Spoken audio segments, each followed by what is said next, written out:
আসসালামু আলাইকুম এভরিওয়ান, কেমন আছেন সবাই? আশা করছি ভালো আছেন। আর যে বিষয়টা নিয়ে আলোচনা করব সেটা হচ্ছে ছাদের উপর হচ্ছে আপনি কতদিন পর্যন্ত কিউরিং করবেন বা কতদিন পানি জমায় রাখবেন।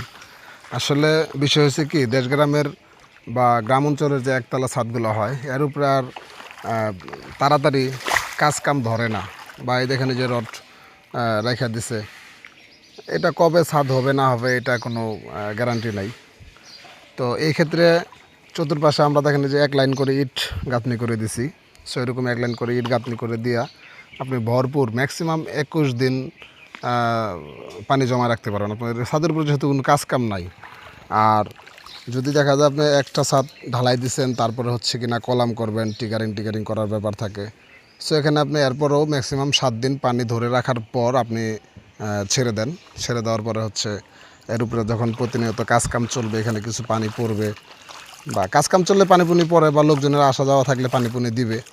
অন্যথায় যদি আপনার ছাদ একটা হওয়ার পরে টোটালি কাজ আপনি অফ রাখেন, তাহলে এরকম আমাদের মতো ইটের বাউন্ডারি দিয়ে হচ্ছে কিনা পানি জমায় রাখবেন।